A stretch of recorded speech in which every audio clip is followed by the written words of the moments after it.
afternoon, everybody. Thank you for joining us again on our Safer at Home series. This is our first afternoon one, so I'm happy to have you join us here. This is a new experience for all of us, and as you can tell, our guest today, he's phoning in today. So if he looks strangely like a telephone symbol, you haven't seen wrong. First of all, before we get started, I want to thank our sponsors for this, Cape Cod 5, First Citizens Federal Credit Union, and Martha's Vineyard Savings. I also want to thank 8 Cousins Bookseller, because all our books that we offer for this are available from 8 Cousins. As you've done before, all our programs are being recorded, so I want to let you know that. At the bottom of your screen, you will see something. There's a chat feature. When you've got a question, you can just type in under chat, and if you would put yourself on mute, that would be appreciated. Our guest today is a gentleman named Wil Haygood, and as you could tell, Wil used to work at the Boston Globe for nearly 3 decades. He was a journalist, serving as a national and foreign correspondent at the Boston Globe, where he was a Pulitzer Prize finalist, and then he was at the Washington Post. Something I'm sure you've read and seen. He's the author of The Butler, A Witness to History. Several other books, Tigerland, The City Divided, a book about Thurgood Marshall and the Supreme Court, a book about Sugar Ray Robinson, a book about Adam Clayton Powell. And the book we're going to talk about today, and obviously the Butler was made into a film. The book we're going to talk about today is one called In Black and White. It's the life of Sammy Davis Jr. So from Wil Haygood, welcome. Thank you for joining us today, and really honored to have you with us. Happy to have you here. Thank you. It's nice to be talking to you and your listeners. Now, this book about Sammy Davis Jr., I'm sure everybody involved here knows him as an entertainer, performer, but as we learn in your book, there's a lot more to him than meets the eye, that he was involved in social justice. He was very much involved in the civil rights movement. Can you talk about that? Yes, when people think about Sammy Davis Jr., they, for the most part, think about singing and dancing and his jokes with the Rat Pack, Frank Sinatra, and Dean Martin. But what is lost in the grand epic story of Sammy Davis Jr.'s life is his involvement with the civil rights movement. He was one of the highest paid Black entertainers in the country during the 1950s and 1960s. And Martin Luther King Jr. would often have marches for justice in the South, and he would be arrested, and many of the people who marched with him would be arrested, men, women, and children. And Martin Luther King Jr. would want to raise money as quickly as possible to bail people out. And Harry Belafonte, who I interviewed for this book, told me, he said, Martin would always turn to me when he was in jail and say, "Get Sammy."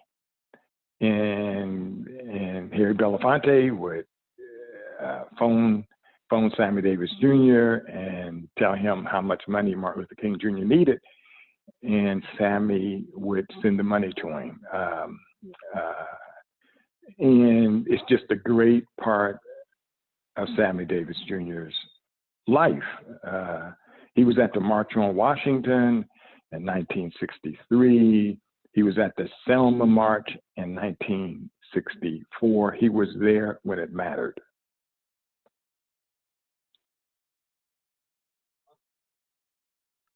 Tell me about Sammy's education. Where did he learn all this stuff? He never went to school a day in his life. He was born in New York City. His mother and father were both in Vaudeville. The mother wanted to go out on the road, and she did, and she left little Sammy with his father and his grandmother on his father's side. And then the father had a dear friend of his by the name of Wil Maston. They had a dance act. And so they went out on the road. And this was in the early 1930s. The country was falling apart. There were bread lines. And as they were on stage one night in the Midwest, little Sammy breaks out of the room where he was being kept with a couple of ladies, and he hilariously walks out on stage, and he starts dancing, and that was the beginning of Sammy Davis Jr.'s performing life. He was like 4 years old, so he was a kid. And then he got a role in a small movie, and then he just became a significant part of this act. It was named after Wil Maston, but it was Sammy Davis Sr., Wil Maston, and Sammy Davis Jr.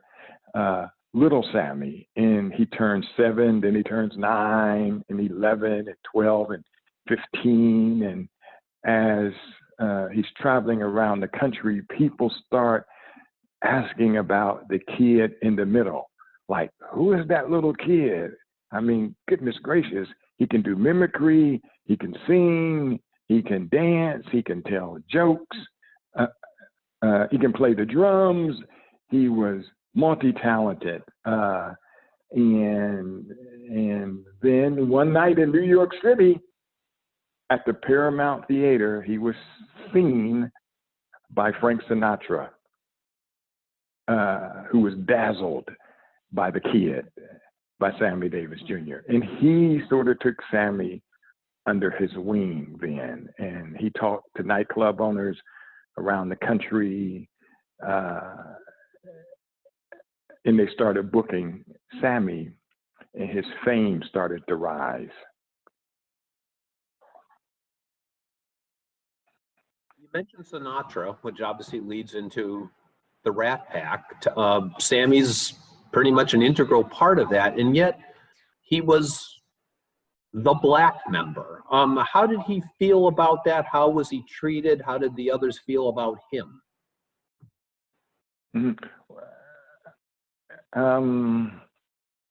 It was a tough sword. It was a tough tightrope for Sammy to walk. He was often the butt of their jokes. He had to swallow those jokes, which he did. I think now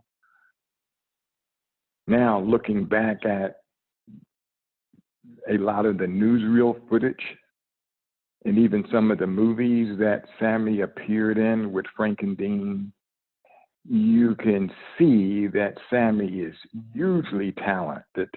He has a great amount of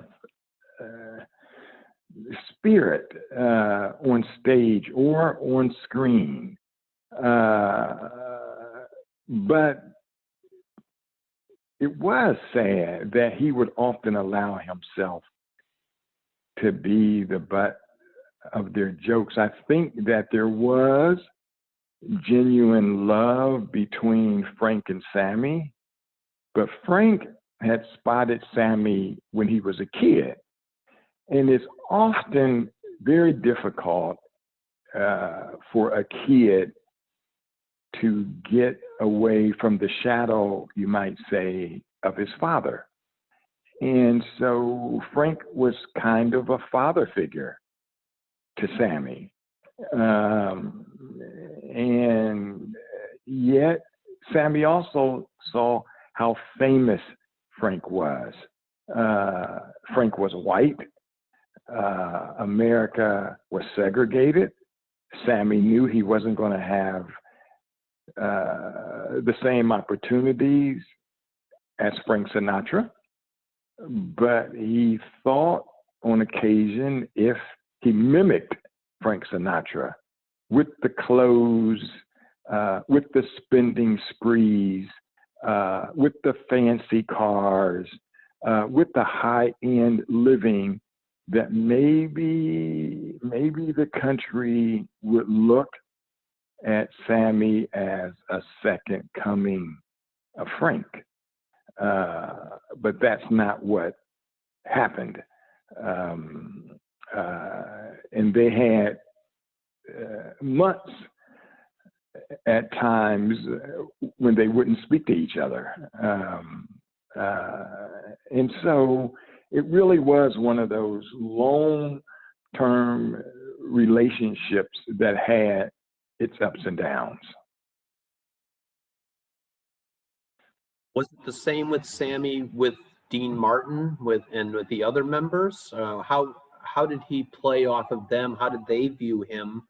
And considering that they all had their own insecurities, you know, we know Frank was very thin-skinned about any Italian references, mafia, etc. Dean Martin changed his name from Dino Martinez because he's kind of ashamed of his Latin background. How did the others view him? Mm-hmm. You know, Sammy wasn't as close to the others as he was to Frank. Dean Martin, however, thought that Sammy took too much gruff from Frank. He thought that Sammy should stand up more to Frank than he did. I think Sammy knew when it came to talent,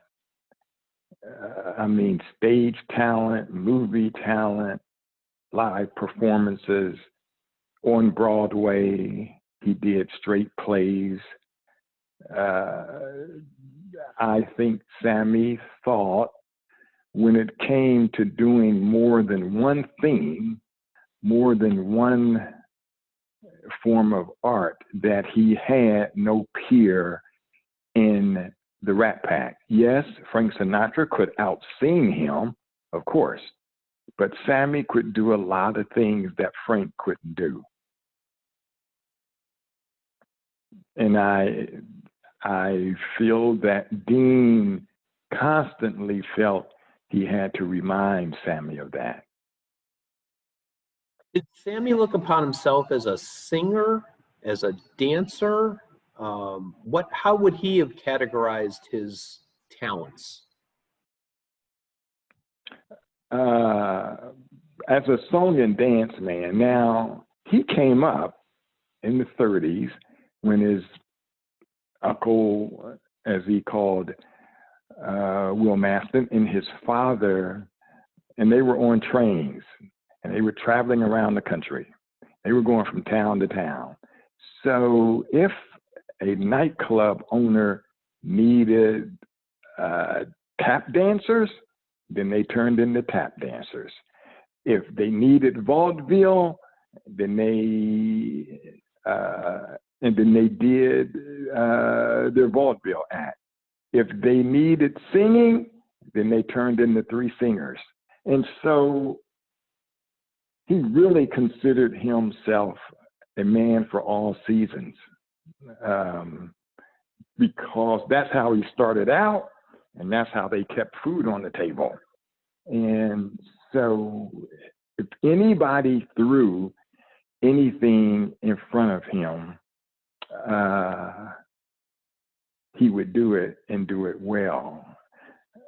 I interviewed Jerry Lewis, and he said to me, one of the most intriguing things, Will, about Sammy Davis Jr. is that he could draw. And I said, he could draw like with art materials? And he said, no. He could draw 6-shooters. He could draw guns. Sammy wanted to be a cowboy, and he had a holster with 2 pearl-handled guns, and he would practice who was the fastest draw. And I remember, and this is sort of part of the reason why I wanted to write this book. I spent 5 years traveling all around the world on this book, finding people who knew Sammy Davis Jr. When I was a little kid growing up in Ohio in the 1960s, there were very few blacks on TV. There was Eartha Kitt, Harry Belafonte, and Sammy Davis Jr., who you would see them now and then. I mean, it was a vast wasteland when it came to blacks on TV.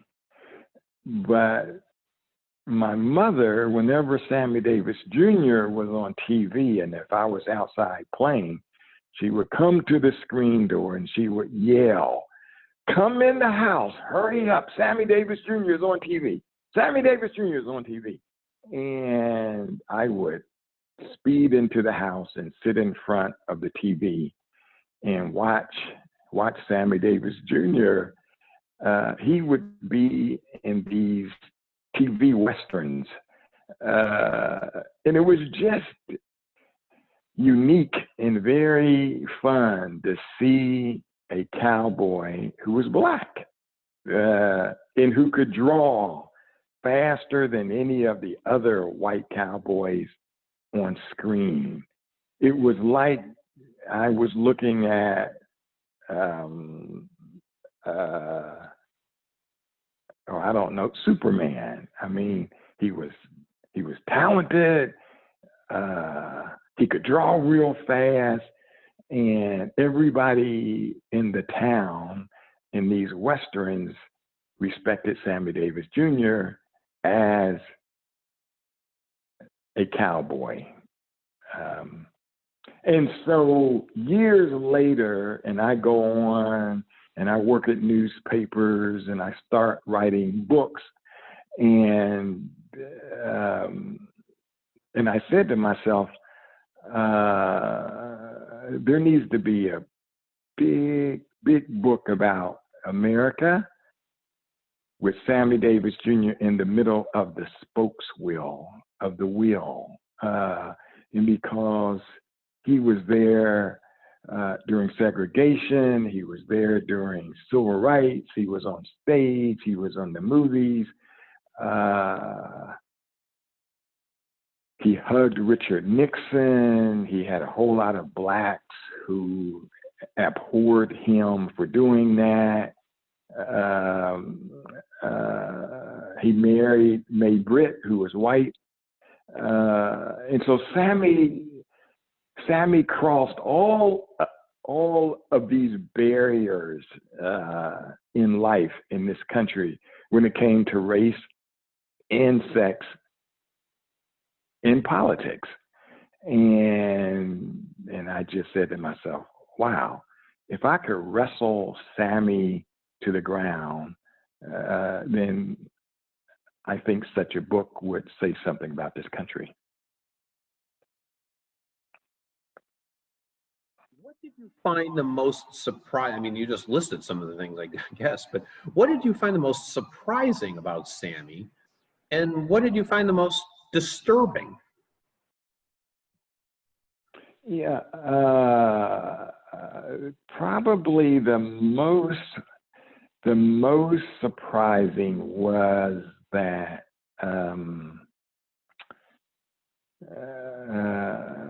he was very insecure because he never went to school. And so he was ashamed of that. He was really ashamed of that. And I think there was a deep hole in his life that his mother had left him. When I started researching this book, Sammy's mother was still alive. She lived in New York City, and I went to New York City, and I spent several hours with her.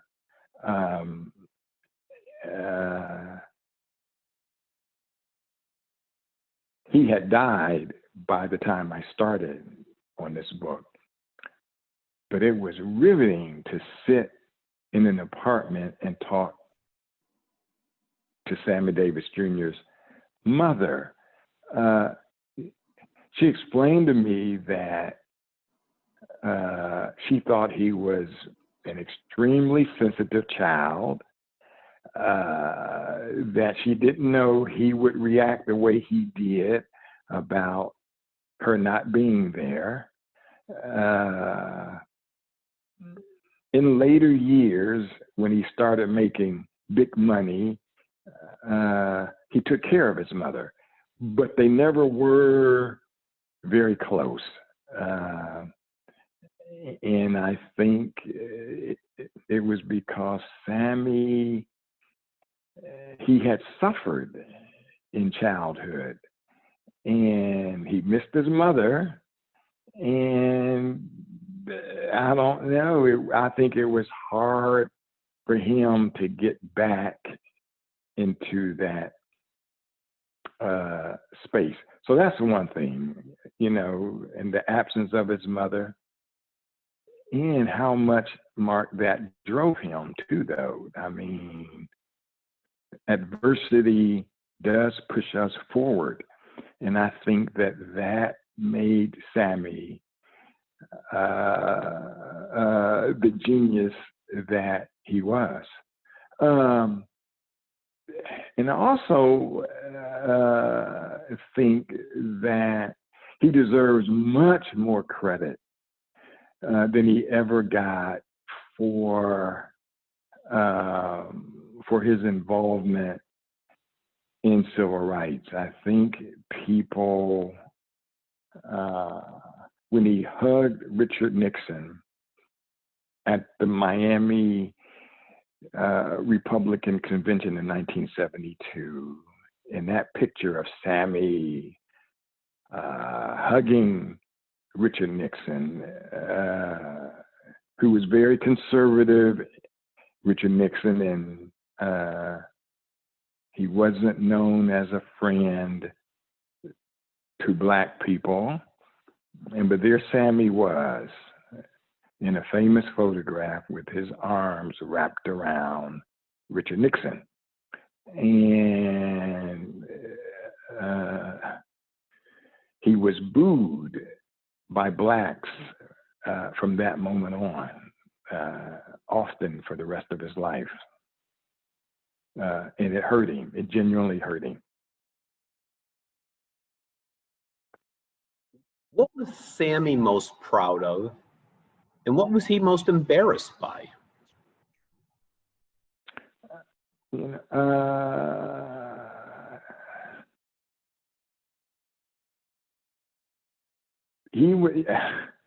he was proud that, I mean, and this goes back again to Richard Nixon, power of the presidency. Richard Nixon, as a vice president, came to New York City, and he wanted to see Sammy Davis Jr. on stage. And it was at the Copacabana nightclub, but it was sold out that night. Sammy was a hot ticket in the 1950s. But somebody got word to Sammy, and the Vice President Nixon and his wife were standing in the lobby and were trying to get tickets. So Sammy sent an aide out there and to deliver word to Vice President Nixon and his wife that they would be seated at Sammy's special table up front. And so years later, Sammy, who never went to school, gets invited to the White House and sleeps in the Lincoln bedroom. Now, for a kid who never went to elementary school or junior high school or high school, to be in the White House, sleeping in the Lincoln bedroom, it just meant the world to him. Sammy was a star, but he was easily starstruck. And he loved his country, even though he had to endure so many racial hurts. He continued to love his country. And for some reason, I think that as an entertainer, he was wonderful, but as a humanitarian, he was even better.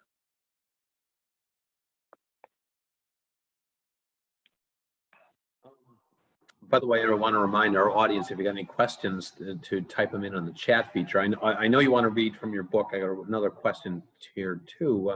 Now, at one point in his life, did he convert to Judaism? And if so, what prompted that? Yes, he did. Sammy in 1954 was in a car wreck and he lost his eye. He had one eye for much of his life. And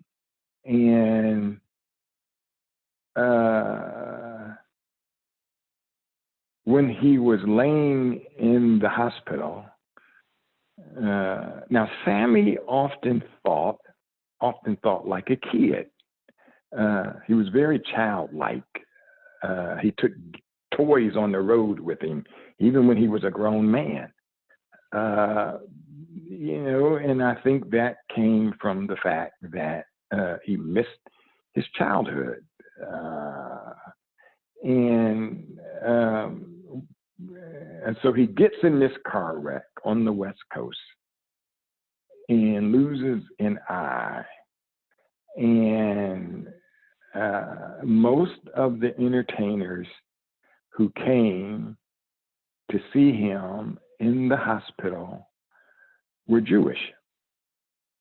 Sammy, in his childlike mind, thought that was some kind of spiritual sign. And he wanted to convert, which he did.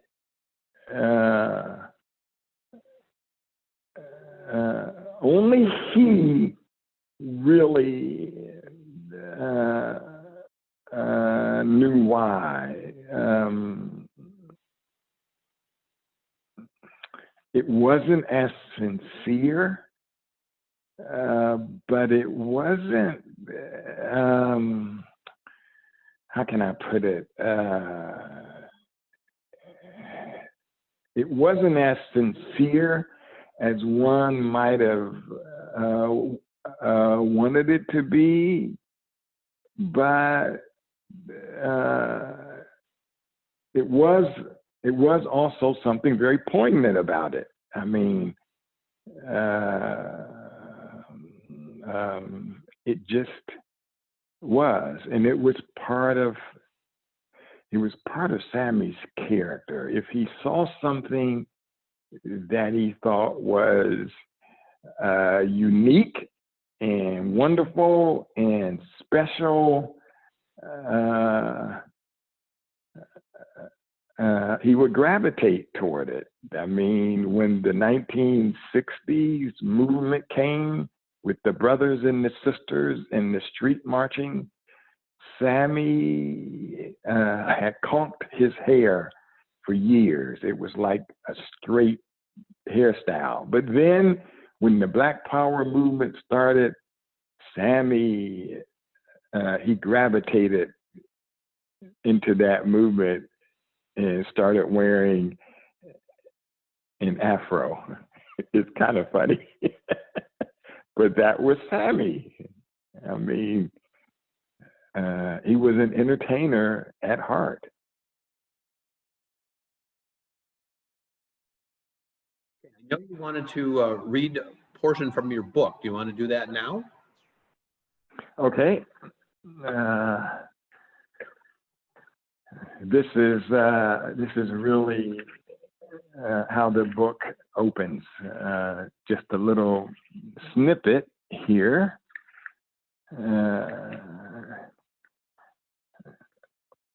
Okay, here goes. By the ever-twisting light of fame, he has lived a life both mesmerizing and distinctly peculiar. Since childhood, he has wowed audiences across America as well as in many European locales. He is a veteran of nightclubs, radio, television, and film. Once the star of a trio dance act, for the past 6 years, he has gone solo. There are many from the 1940s and 1950s who watched him grow up on stage and feel a kind of surrogate connection with him. His name often drops warmly from their lips, like kinfolk, Sammy. He has worked like a demon. There have been a great many benefits for social causes. He'll do anything for his pal, Frank Sinatra. Likewise, for Reverend Martin Luther King Jr. He won't turn away from any Jewish cause either. He works 50 weeks a year. He suffers from insomnia. He simply abhors sleeping, for there is so much on his mind, so many things he wants to do. He considers idleness a curse.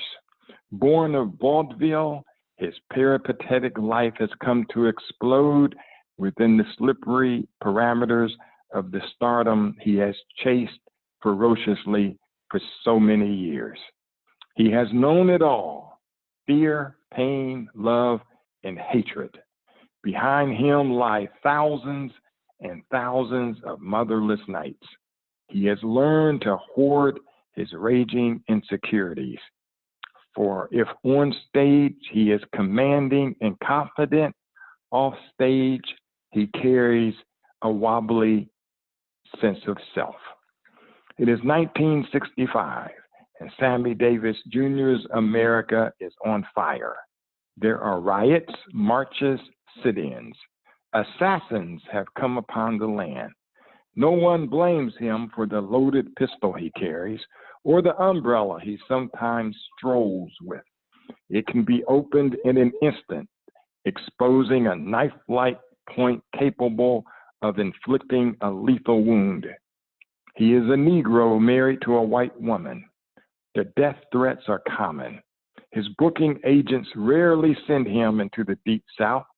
He has a colossal fear he will be murdered in either Alabama or Mississippi. Whenever he travels, Joe Grant, his black belt karate-kicking bodyguard, accompanies him.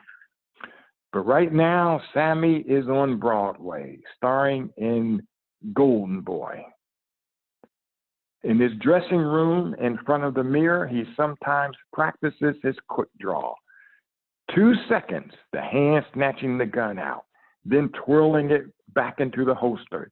2 seconds. Don't mess with Sammy. The big, wonderful, and edgy Golden Boy Sammy has already sent some of the proceeds to Selma to aid in the movement. Suits him just fine with its mixture of race and sex. With Sammy, there are always new dramas to battle old ones, and always a drama inside the ongoing drama, whatever it happens to be. Thunder in the soul delights him. Period.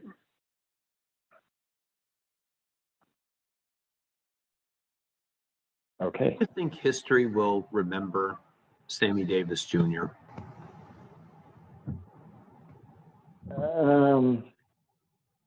And how did doing this book make you think of him? Yeah.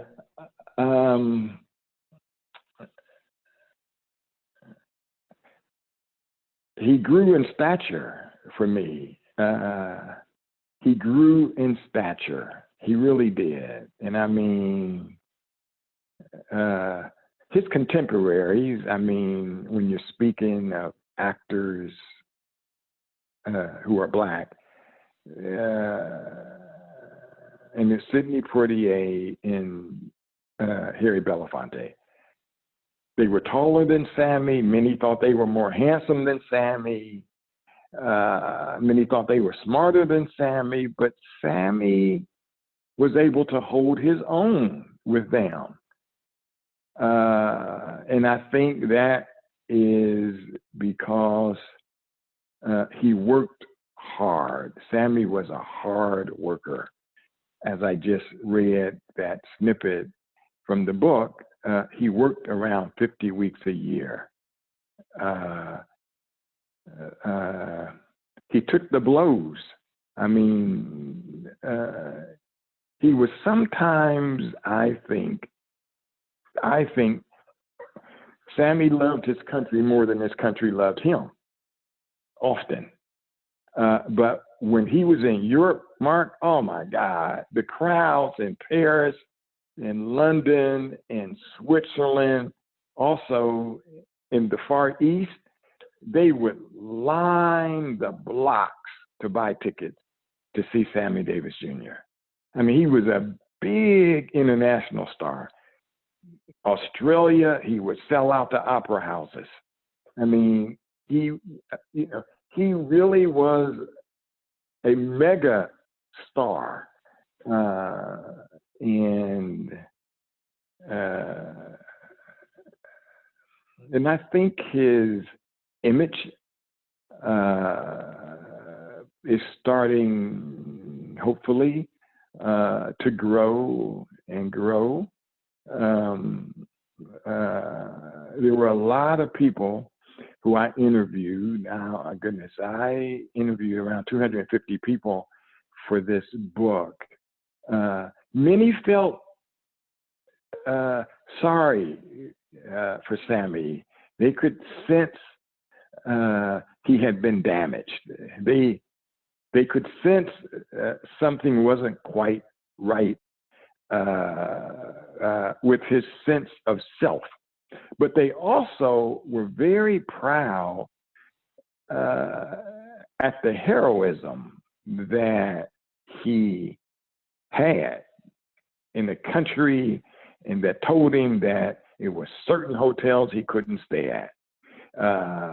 It was certain bathrooms he couldn't use. It was certain nightclubs he couldn't go into. And when you look at the whole picture and the fact that he conquered so much, the story is epic. Did his vaudevillian, for lack of a better word, background kind of work against him and people taking him seriously in this country? Did his as an entertainer, as a showman, did that negate some of his impact that he might or could have made on social justice, in your opinion? No.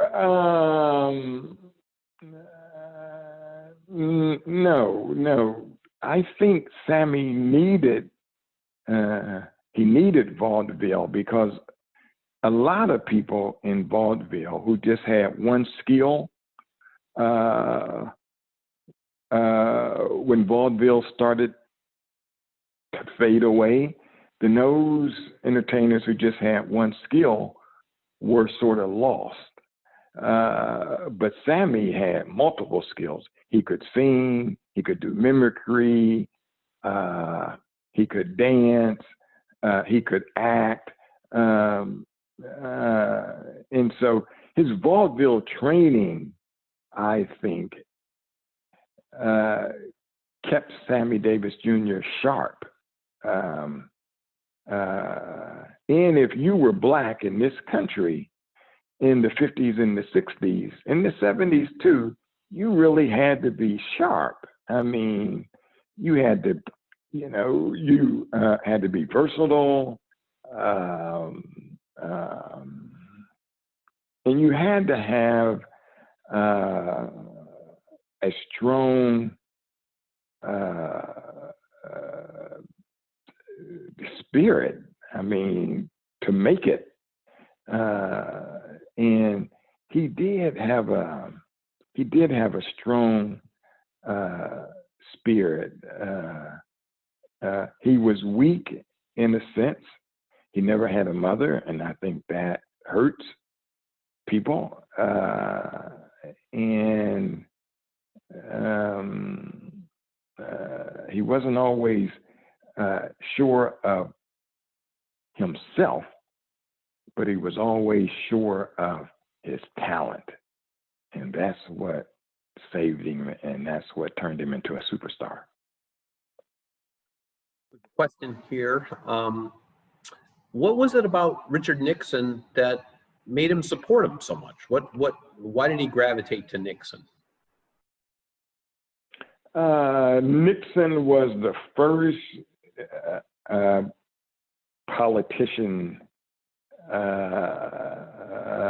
to take Sammy seriously. He was the first one to reach out to Sammy. And Nixon, in his political party, was a star. And this star reached out to Sammy. And Sammy was just,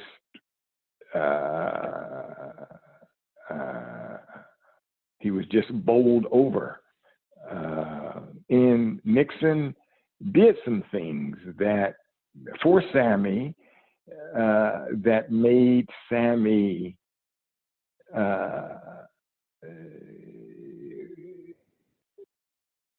think very well of Sammy. For instance, Nixon asked Sammy to go to Vietnam to entertain the troops.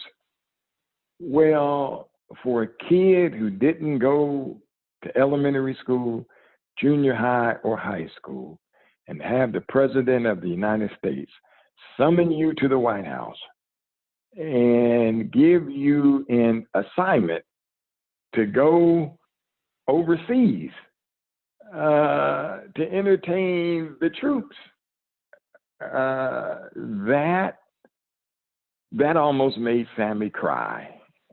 I mean, he was very childlike, and he was emotionally touched, very, very, very touched. And that the most powerful person in the world would summon him to the White House and ask him to do a favor for his country. And so that's why. Now, you told me earlier, and I want you to reiterate to the audience, your book is going to be turned into film. Explain, tell us more. Yes, well, the wonderful director, Lee Daniels, has the rights to my book. And so I think it's going to be a mini-series for the small screen. And I'm very excited about that. I thought that Lee did wonders with the butler, he really turned that into, in my opinion, something very magical. And I think Sammy's life, with all of its contours and its texture and its nuance, deserves to be explained via cinema. And I think that it's a wonderful time in the country's history to tell Sammy's story. You have a next project that you're working on?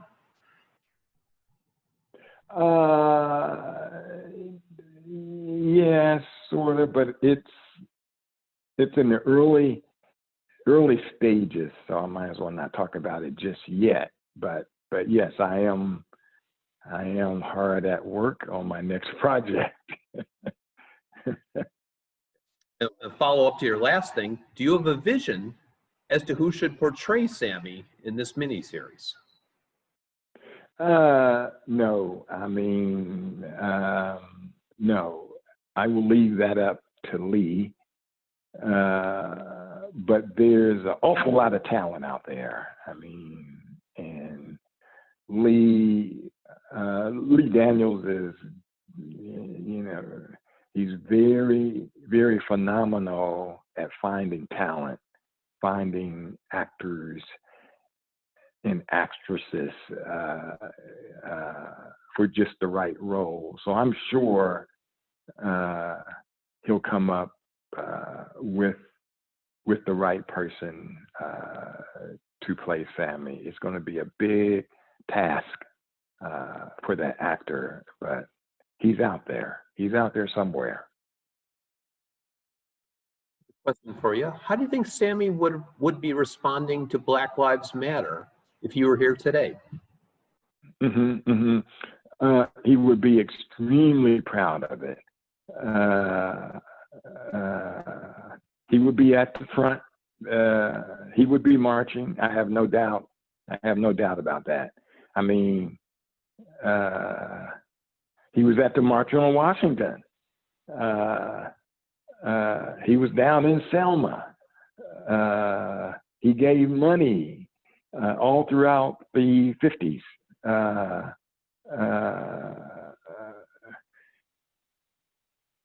When he did Golden Boy on Broadway, he invited Martin Luther King Jr.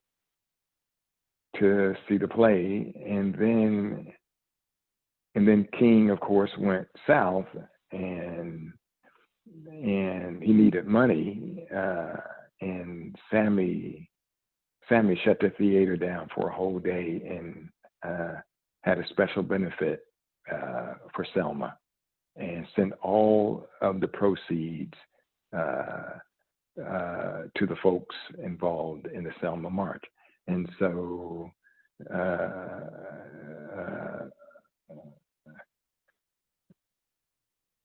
Sammy would be,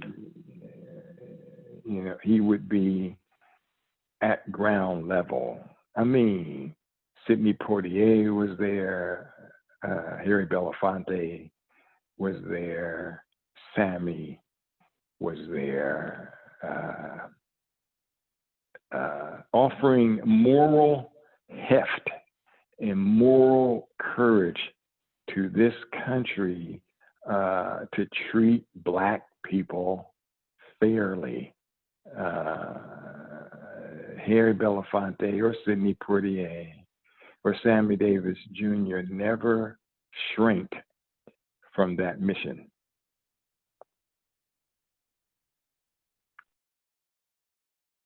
All right. Wil Haygood, I want to thank you very much for joining us today. This has been great. With one more, hold on. Somebody just comment. I saw Sammy in his last performance of Golden Boy on Broadway. He did so many curtain calls. He leaned against the side of the stage and tears came down his face. It was unforgettable.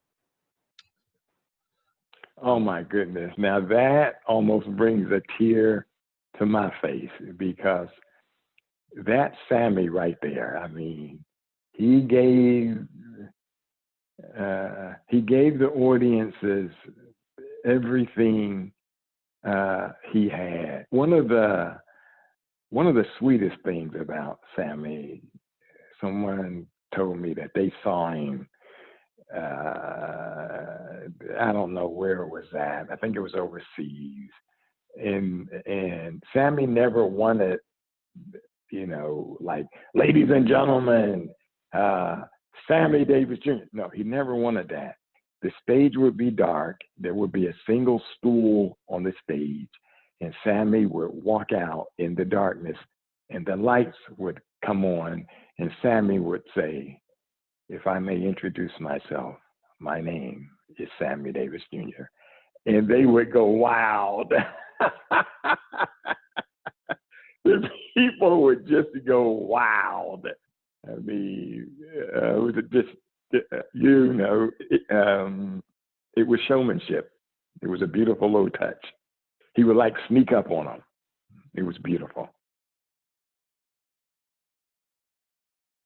Wil, thank you very much for entertaining, informing, and educating us today. It was our pleasure. It was an honor having you. I want to thank everyone who joined us this afternoon. As we said at the top of this was a lab rat thing. Mr. Haygood was the first afternoon appearance. I think it was a rousing success.